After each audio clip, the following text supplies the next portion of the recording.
Folks who did something in Vegas that did not stay in Vegas. What happened? I was in the Venetian playing roulette with my wife. In walks this crowd of intoxicated early 20s frat guys.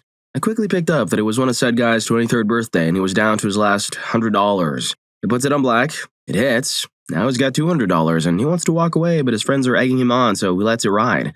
Hits again. Now he has $400. The table is growing loud as he lets it ride again. $800.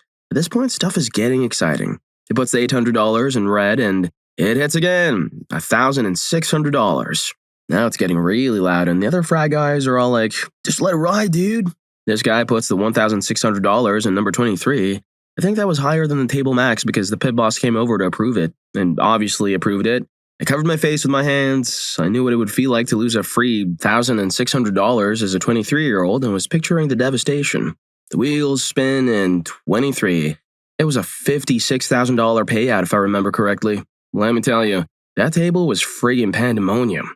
They did leave after that and I presume had a fun night. Story 2. Bachelorette party a week before the wedding. I and a couple of other friends said it was a bad idea. We knew the bride and knew nothing good could come from a Vegas trip, but she really wanted it. Red flag right there. Sure enough, a video was sent to her fiancé of her making out with some random couple at the club we were in, and apparently that's not all that happened. She said that the couple recorded their triad. Sucks too because her fiancé was a really sweet guy. She wasn't even intoxicated either. Not that it would make it better, honestly, but she made all these decisions sober. Told us to screw off when we tried to get her away from the couple. Story 3. A buddy of mine, I wasn't there, had his bachelor party in Vegas and slept with a street worker. Then he slept with another the next night. One of the guys who went on the trip with him was his fiancé's brother, so when they get back home, the brother says, I hope you had fun, but I have to tell my sister what you did. It was a whole thing, but the dude ended up not saying anything, so the brother told his sister, the fiancé, what happened. She married him anyway, and he ended up repeatedly cheating on her. Eventually, they got divorced. Story 4. Not from misbehaving, but happened to me when I was there. I went there with a group of people for a men's league, beer league level, hockey tournament, sharing a room with our team captain. Spent the evening with another friend bouncing around a few places on the strip, but nothing too wild because we had a game in the morning. The team captain was still awake when I got to the room. Spoke briefly about her days. He never woke up. Natural cause so far as I know, as he wasn't into any substances, but it messed me up. Knowing a friend just passed away right beside me and I was the last person he spoke to really made me hope I didn't miss any signs of distress. I felt awful for a long time after. Still do, in a way. Story 5. Pre-lockdown times when professional conferences and conventions were a lot more popular. We'd have an industry conference annually in Vegas. The amount of people that lost their jobs, destroyed their marriages, or tanked their company's year was staggering. Like, you'd think it was once in a blue moon occurrence, but it was a guarantee each year that some high-drama antics would go down at least a few times. I'm out of that rat race now, but I've since heard they moved the annual conference to Reno, and it's very much the same. Story 6. That dumb big girl I thought was the one. In my despair, I hopped in the car and drove to Vegas. No plan, no room, very little money. The first night there, I met a girl in the same boat, and she looked like Sarah Michelle Gellar. We spent 4 days wandering about and doing decadent and debaucherous things. Before we parted ways, we got matching tattoos. Nothing significant, just a silly little symbol. This was before social media, and she scribed her name and number on a piece of paper, and I lost it. That was 26 years ago. I don't even remember her name, but we had a hell of a time, and I still have a silly little tattoo. Story 7. I went to Vegas for a Super Bowl party back in 2015. I was there for 4 days. Don't recommend staying that long. On day 2, our group was hanging out on the strip, jumping from casino to casino. I parked at a $1 slot machine and played for almost 3 hours while a very sweet cocktail waitress fed me gin and tonics. By 2:45 a.m., the rest of my crew had called it a night, so I was alone. I finished my 12th drink. I only know this because we ran into the same waitress on day 3, and she told me how many she'd given me, and started walking back to Paris, where I was staying. Right as I got to the elevator, my stomach rumbled and my brain shouted, "We need food!" So I stumbled down the hall to a little pizza by the slice stall.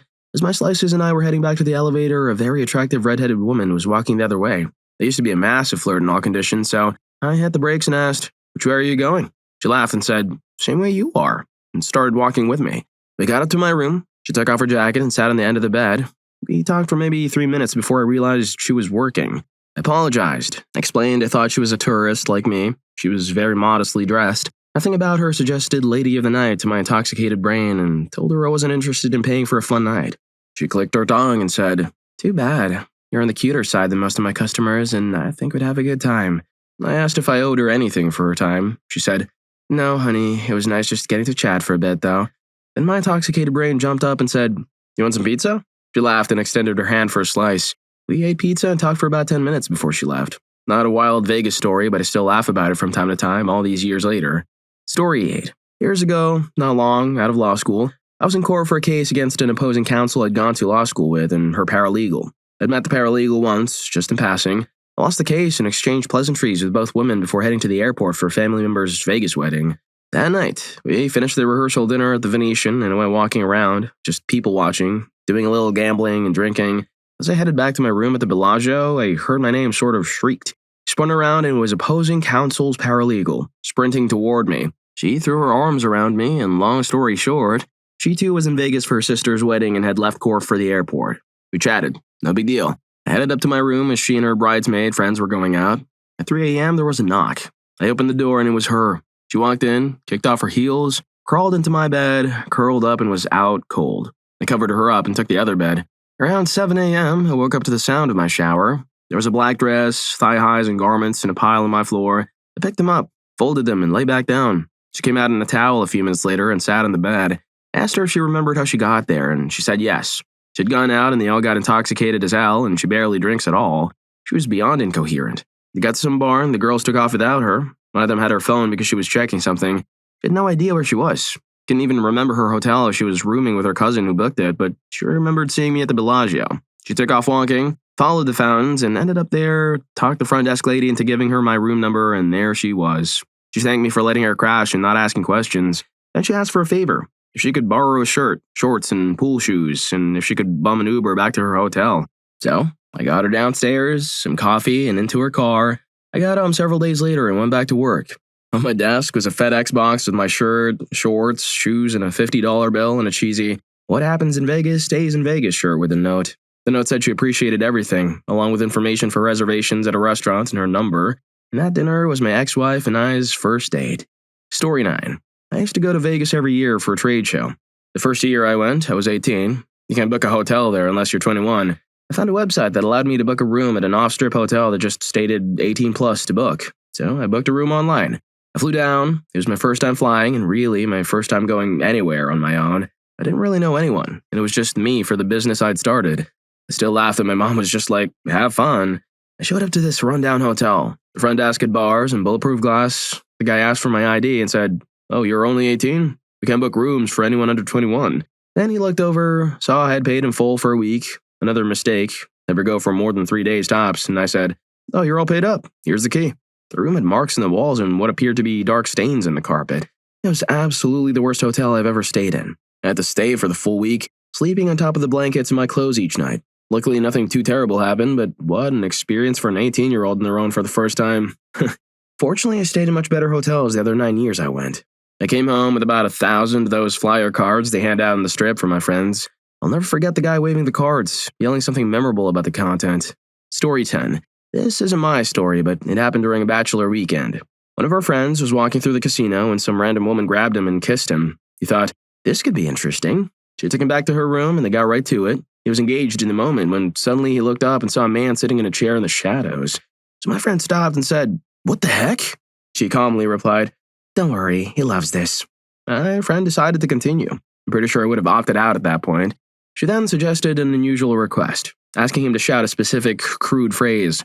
We all called BS in the story when he told us, but we ran into her the next morning with her husband at breakfast. They had a whole conversation about what had transpired the night before. It was a wild conversation, to say the least. Story 11. It was 2010 and 5 of us were on a guys trip. On the second night, I got pretty hammered, enough to not realize I'd left my wallet in the cab on the way to a club. I tried sneaking into a place that had a first floor bar and a wild nightclub on the second floor. It didn't work. I couldn't get past the bouncer checking wristbands. I stayed downstairs while one of my friends kept checking in on me, buying me a drink or two in the process. Around 3 a.m., the most beautiful girl I've ever seen walked by with a group of her friends and sat at a table next to us. I was the only one in her group lazily swaying to the music. I asked her to dance. We talked for about 20 minutes, and after getting her number, we went our separate ways. She lived in LA and I was from North California. Long story short, we did the long-distance thing for about 2 years before I decided to move down to LA. We've been married for almost 11 years now, with 2 kids, 2 dogs, and a lot of beautiful memories to look back on. All my wallet stayed in Vegas, but I ended up taking home a whole family. Story 12. Going back over 25 years, I was at a conference and shared a cab ride back to our hotel with a coworker. He called his wife, saying he was heading back. He then asked me to say hi to her, which I thought was a little odd since I'd only met her once for about 2 minutes at a work function 2 years prior. We got to the hotel, paid the cab driver, and then he suddenly realized he'd left something at the event hall. He asked the driver to wait for another ride. Apparently, he got back in and asked the driver to take him to a particular establishment. The kicker was he was chatting with the driver about the place, completely unaware he'd butt-dialed his wife. Last I heard, in 2023, he was still paying alimony. Story 13. My then-fiancé and I decided to do a joint bachelor or bachelorette trip in Vegas with all of our groomsmen and bridesmaids. The plan was for 2 groups to party separately for a few days and meet up on Saturday night. We told everyone we'd have a nice dinner to thank them for making the trip, but we actually took them to an Elvis chapel where our parents and siblings were already waiting. The bridesmaids all started crying, and my best man was completely out of sorts because he'd taken a strong edible with one of my other groomsmen in preparation for the dinner we'd promised everyone. It was the wedding we wanted, and we were thrilled no one guessed what we had planned. Anyway, we're still happily married 1 year later. 10 out of 10 would recommend a Vegas wedding with Elvis. Story 14. 2 months before my Vegas trip, I told my wife I had a drinking problem, was going to try and stop. I was a successful, functional drinker who got invited to an all-expenses-paid business trip to Vegas to speak with the CEO on the main stage at a large conference. I stayed 100% sober while I was there and found a great cigar lounge, Casa Fuente, to help pass the time. They had a full bar, but I stuck with seltzer water and 3 limes. On my last day, I went back to the lounge to buy a cigar to take home and asked if they had any tubes or cases to protect it from getting crushed. They gave me one of the beautiful wooden cigar boxes that their specialty cigars come in, and I still have that in my office, holding all my miscellaneous cigar tools and lighters. Story 15. Oh man, I went to Vegas with some friends from the IE, Riverside, and we stayed at Circus. On our last night, a mutual friend made it his mission to find himself some paid company, so with no phone on him at all, he took off the strip at like 3 a.m. Morning came and nobody could get a hold of him. On the drive back, my friend got a call from him. Apparently, he found an escort who provided a service for $200, and of course, he didn't have a dime to pay for it. So the girl's boss took his truck for collateral and he was freaking out. Eventually, he called his mom to wire him money, but she couldn't do it until the next day, so he had to stay out in Vegas for another night. The next morning, he got the money sent and drove back to Riverside. He was still at a friend's house, so he told him to come over. When he got there, he explained the whole story.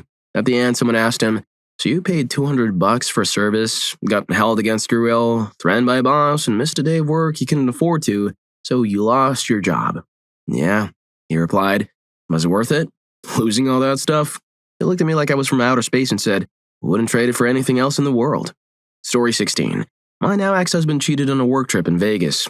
He and I are in the same industry. When he came home from the trip, I knew something had happened, even though he denied it.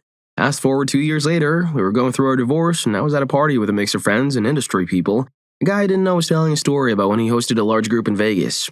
He was essentially trying to put down this woman who I knew and then casually mentioned that the lucky winner on the trip was my then-husband. They were together the entire trip and didn't hide it. It was validating to know I wasn't crazy for suspecting, but it really bothered me that so many people knew about it. Story 17. This is kind of a real-life How I Met Your Mother story. Beginning at a bachelor party in 2010, there were 5 of us. 2 married, 1 in a long-term relationship, and 1 single. On the second night, we hired a few entertainers to visit us at the house we rented. Both were excellent and great at keeping the party going. I took a liking to one of them, and it seemed the feeling was reciprocated. Though, of course, I was paying, so she had to. About 2 hours in, one of her friends had disappeared. I went upstairs to find him passed out in bed. As I was leaving the suite, the entertainer was there.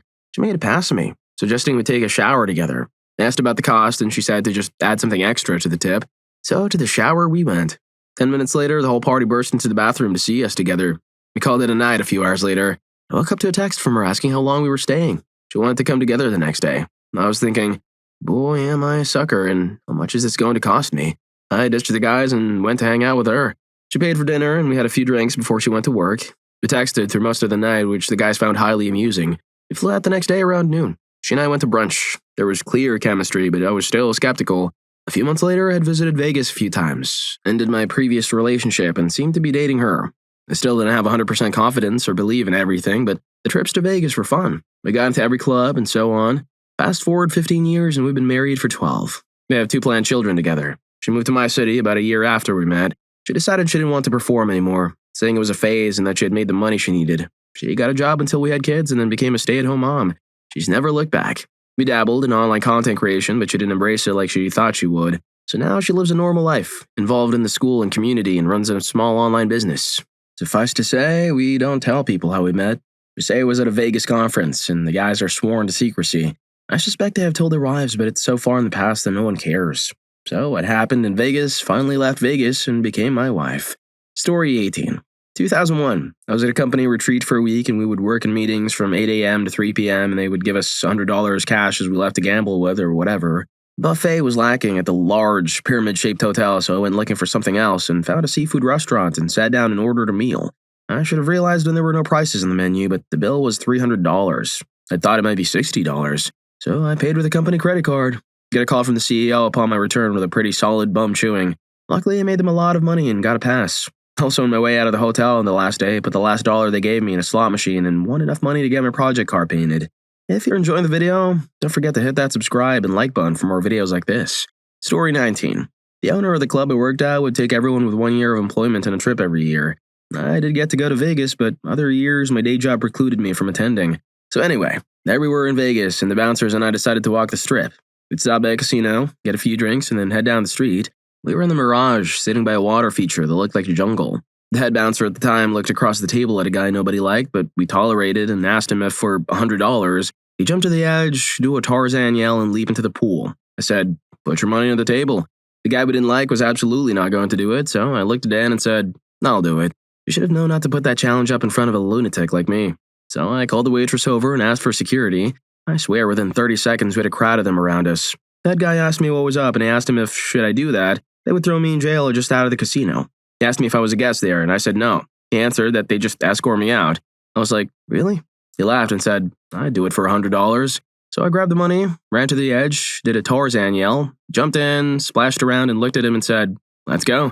He and 3 guys who escorted me out were laughing their bums off all the way to the door. I thanked them, waited for my buddies to come out, and down the strip we went. Story 20. The guy I worked with went to Vegas with his buddies. We're in the UK. He recounted the tale to me on his return. One of them hit it off with a woman who was rumored to be a professional, and they disappeared to his room. The following morning, there was no sign of him at breakfast, and as the day went on, they got a bit concerned since nobody could get a hold of him. They called the police and hospitals, but found nothing. Later that evening, their buddy showed up, and he'd been in the hospital. It turns out there was some sort of altercation in the hotel room, which resulted in the guy getting beaten. Non-payment? Someone behind the scene involved? I don't know the exact details, but apparently there was red liquid.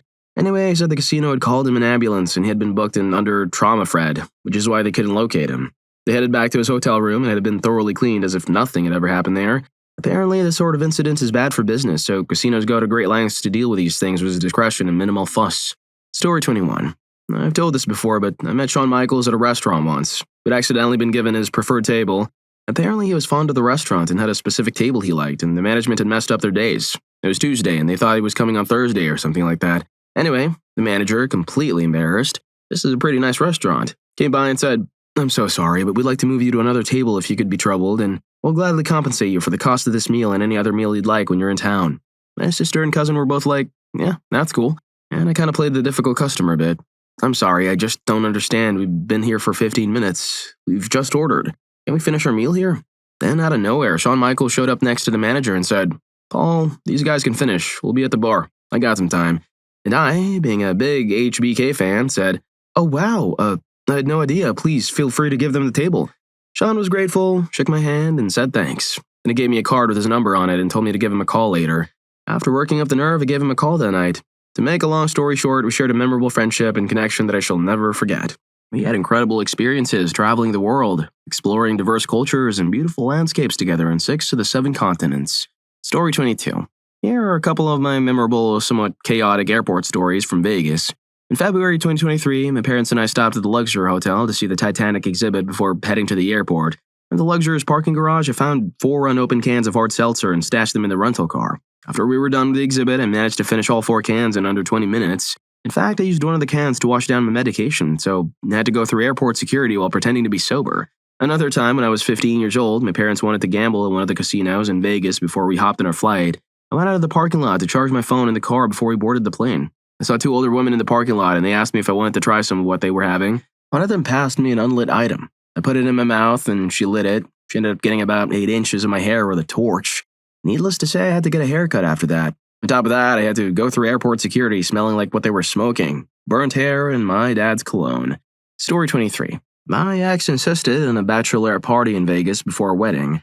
I got a panic call from my sister in the middle of the night saying they'd lost her, my ex, because she drank too much and became belligerent. She went off with 2 of her bridesmaids who also weren't answering their phones. The short of it is that those 2 friends ended up with random strangers from Vegas that night. My ex claimed she had nothing to do with it, which I believed at the time, but later realized I was fooling myself. Those two friends were both in long-term committed relationships that ended when their Vegas antics were revealed. The rest of the bridal party wouldn't speak to my ex for years after this fiasco because of fallout. My ex somehow held me responsible for the outcome because I rallied the troops, her sisters and the remaining sober or non-cheating bridal party members, to find them. I called all the nearby hotels and venues where I thought they might be. When I finally located them, they were in the wrong hotel having a standoff with security, which I successfully de-escalated from 3,000 miles away. I was probably pretty full of myself over resolving a situation with my ex without physically being there, since I usually would just throw her over my shoulder and carry her out of whatever situation she got us into. That's likely why I didn't notice the blatantly obvious cheating, and her bridal party kept their mouths shut afterward. I was in love, and it made me a fool. Story 24. This story isn't about me, but it involves my aunt's now ex-boyfriend. He moved to Vegas for a few weeks to build a deck for his mom and sister. Everything seemed fine at first, but then he started getting cagey on the phone with my aunt. He invited my mom to visit him with my aunt, talking a big game about how much fun the three of them would have. The plan was for them to fly there and drive back together. However, when they showed up, nothing was ready for their arrival. My aunt soon learned that her boyfriend had been having an affair with a woman named Barbara, who owned the house where his mom and sister lived, and he had been staying at Barbara's house, and to top it off, no deck had been built. My mom wanted to just take the Jeep and drive back with my aunt, leaving the boyfriend there. Instead, they all came back together in one uncomfortable ride. My aunt did break up with him. She had bought the Jeep, but put it in his name, so he got to keep it, which really stinks. She had bought so much for him, she made significantly more money while he only did construction for cash jobs. I later learned this wasn't the first time he had cheated. I'd known him since I was a child, and he had even been there for us when my dad passed away. At first, I both missed him and hated him. Now I just hate him. He lives in Vegas now. Barbara apparently dumped him after a few months. Story 25. Not me, but I was there. I went to Vegas for a wedding. We arrived at the venue, and instead of waiting 30 minutes before the ceremony, we waited for nearly 2 hours. Eventually, we were ushered in, and the groom was incredibly sweaty. He apologized, saying he needed to buy a belt because shopping in Vegas is apparently difficult. I lost track of time. A big red flag. The ceremony went off without a hitch, and the reception was a blast. I left him around 3 a.m., got a huge burrito, and passed out in my bathroom with it. They, however, crawled back to their bridal suite. She jumped into bed and declared her love for him in the day. He then told her he wasn't in love with her and hadn't been for a year. The next day, they started their 3-week U.S. tour with both families. When they got home to Australia, she found emails with his affair partner from their wedding day, threatening to leave if he went through with the marriage. They're happily divorced now. Story 26. I went to a conference about 9 weeks after delivering my firstborn. There was only one pumping room that locked with just one chair. Quickly, all of us pumping parents realized there were far more of us than the conference had planned for. It turned into a pumping party where I met at least one CEO and a bunch of other incredible women in related fields. The conference did what they could to quickly accommodate more of us and plan for additional spaces in the future. The experience was really empowering, and we got to exchange stories about how supportive or unsupportive our companies were regarding family-friendly policies and such. It was such a truly great little community that we built. I follow many of those folks on LinkedIn to this day, where many also posted about the really cool experience. Story 27. At the after party for my cousin's wedding, we got bottle service at the club. We were having a good time, dancing, and his groomsmen were really pushing the shots. I was nearing blackout when my wife went into the bathroom and asked for something to perk us up. She came out with a mushroom chocolate. She held it up to my face, and in my state, I just chomped the whole thing. But then I was blacked out and coming up on mushrooms, swaying like an intoxicated sailor. Outside, while waiting for the lift, I tried to pivot and fell face first onto some gravel. So then I was wounded from my face and wailing. We got back to our hotel, one of those massive complexes with 3 towers, and it was packed at 3 a.m. As my wife led me by the arm, I was screaming, "Forget Vegas! I really dislike Vegas!" I hope I at least made a few people's night. I didn't go to work for a week after that, and I certainly haven't been back to Vegas. Story 28. My wife knew this married couple that were just full of drama. Both narcissistic and attention-seeking. They put it all out there on Facebook. Anyway, the wife went to buy groceries one day and found there was no money in her account. She checked their bank statements and discovered that their bank account had been emptied by not one, but 2 trips to that well-known establishment in Nevada. Her husband had said he was going on a week-long business trip to Vegas. It turned out the credit cards were maxed out as well. When she confronted her husband about this, he first blamed her, saying that she didn't make him feel special when he was leaving for his business trip and not making him a cake. Next, she found out that he didn't like her feet. He then admitted he went to this place and spent all of their money on services there. So, yeah, they got divorced, and the kicker was she was responsible for half of their debt. So after their divorce, she's still paying for his little week-long trip to Vegas. Story 29. This isn't my story, but it happened to a friend. He was doing really well at craps, so he decided to maximize his efforts and got a lot of money out to convert into chips. I can't remember the exact amount, but it was over $8,000. I only know that because I won $8,000 in a slot machine and rubbed it in his face. Anyway, he lost all of it. I think he lost half of what he originally won really quickly, so he started betting bigger, hoping to win big, and proceeded to lose something like 20 straight bets. He couldn't even get the 50-50s right. His wife was not happy. Sad thing is, had he stuck with what he won, he would have still ended up with a few $1,000s in profit. Story 30. Dude, I don't understand how people get in these situations in Vegas. The alcohol itself isn't different, and big cities everywhere have substances and late-night clubs. So why does Vegas seem to have a unique reputation for these wild stories? Here's why. People often get into such situations in Vegas.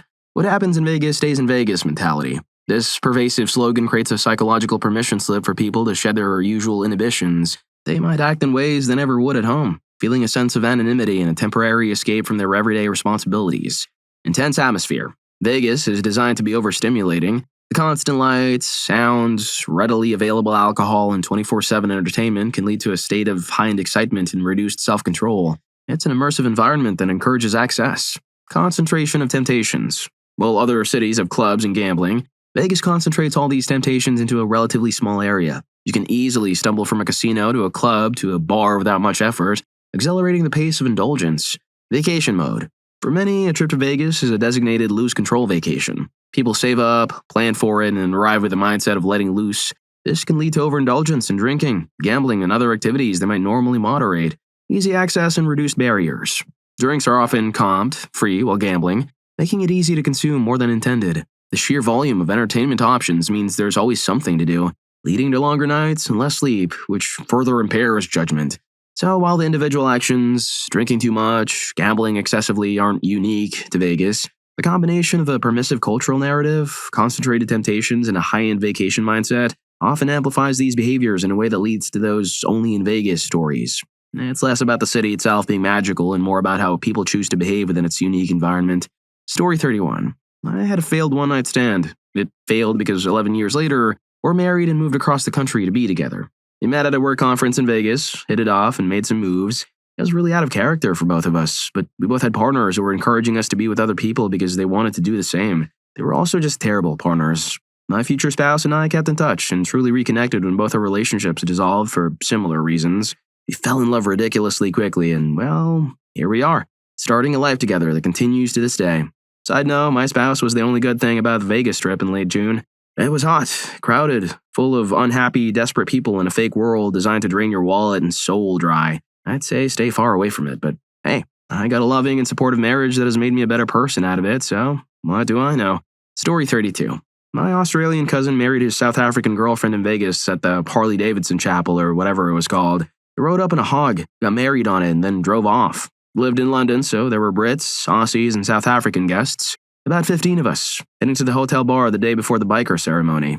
I live in the US now, so I'm well aware of US bar tipping protocol. I made sure they tipped well every round, plus I warned the hotel bartender that we'd likely drink the bar dry. A crowd of Aussies, Brits, and South Africans? You can count on it. He thought that was hilarious until we actually did. But he made buckets in the tips and made sure of that. Then it was all the guys off to Spearmint Rhino. Things are a bit fuzzy after that. Story 33. I used to go to the Consumer Electronics Show every year, and the airport would be absolutely insane the day after the show, with everyone returning home. One year, I was flying Southwest, and when I went to check in, the terminal asked if I wanted to pay an extra $40 for a seat upgrade that also included priority boarding. I thought, sure, why not? Well, the boarding also included the priority security line. After I checked my bag and walked around the corner, I saw the line for security. It's probably 2,000 people long, wrapping all the way around the mall area of the terminal multiple times. My flight was in 60 minutes. Because of that seat upgrade, I got to cut 99% of the line, walk right up to the priority security line, and got to the gate within 40 minutes to spare. I definitely wouldn't have made that flight without that upgrade. I feel like that's the luckiest I've ever gotten in Vegas. Story 34. Been waiting for this question for a long time. The year was 2011, and I was 24, living in Minneapolis. My best friend from high school was in LA and often told me about his wild Vegas escapades. One day, while we were catching up via good old G-Chat, he was chatting about his past weekend in Vegas with his friends.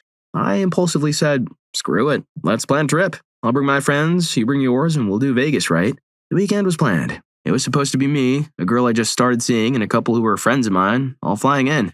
My buddy, his girlfriend, her 3 roommates, and his male roommate would join us, making a big combined crew of 10. My good friends and I all worked at an airline so we could save on flight costs. However, as the Friday of our trip approached, 2 of my friends bailed. I was on a work trip leading up to the weekend, so I was flying into Vegas from a different city. The girl I just started seeing was on an aircraft from Minneapolis that had a landing gear issue, and the flight was pulled back to the gate and canceled. Flying as an employee on standby, you don't get any rebooking priority, so she couldn't reroute and had to cancel. At the end, it was just me who flew in. The first night was an all-out affair. We pre-gamed, did a little gambling, walked the strip, hit a nightclub at Caesars, indulged in some fun and kept going until 4 a.m. One of my friend's girlfriend's roommates and I hit it off and ended up spending time together. The same thing happened the next night. Flights out of Vegas were terrible to jump onto on Sunday, so I ended up driving with a group to LA to fly out of there. I sat next to and talked with a girl I had connected with for hours on that drive. Once I flew back, I came clean to the girl I had just started seeing in Minneapolis. I ended up doing long distance with the LA girl for about a year and a half before we lived in the same city. I've been with her ever since. A total of 14 years now. We'd been married for 8 years and have 2 young boys, a dog and a cat. What happened in Vegas truly didn't stay in Vegas. I married what happened in Vegas. Story 35. Around 12 to 13 years ago, I worked for a large corporation that sent a rotating team of 3 to 5 people to Las Vegas for about 2 years during a huge project. We had a daily expense limit that would be considered very generous, even today, and we stayed in the strip hotels. As a result, we all ate exceptionally well every day, and each of us developed a huge list of personal favorite restaurants. The work itself wasn't great, but as a food nerd, it was pretty much heaven for me, especially once I developed good relationships with a few of the hotels as a regular guest. Being 25 with gold or platinum status at MGM was a wild experience. About 6 months after I left, a guy who was considered the golden boy in the team got fired for the dumbest scam ever. He was a Mormon with a big family and had even been selected as Employee of the Year on a team of several thousand. He was taking cash out of the casino ATMs to pocket it, then expensing the charges as meals. Some people really just can't handle that place. Story 36. I ended up married. Thought that was the intent. My fiancé and I were down to Vegas to get married. That was how my parents would pay for the whole thing and save us cash. Every instinct was telling me to just run and disappear. I would have if we didn't already have our almost 1-year-old daughter. My fiancé went out with her sister for a bachelorette thing, and my brother had a bachelor party in my honor. I wasn't invited.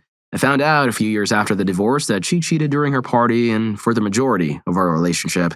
But reading all these other stories, I just have to say, when you're someone who doesn't drink, I have a taste aversion to alcohol, and has no interest in gambling, Vegas is a pretty boring place.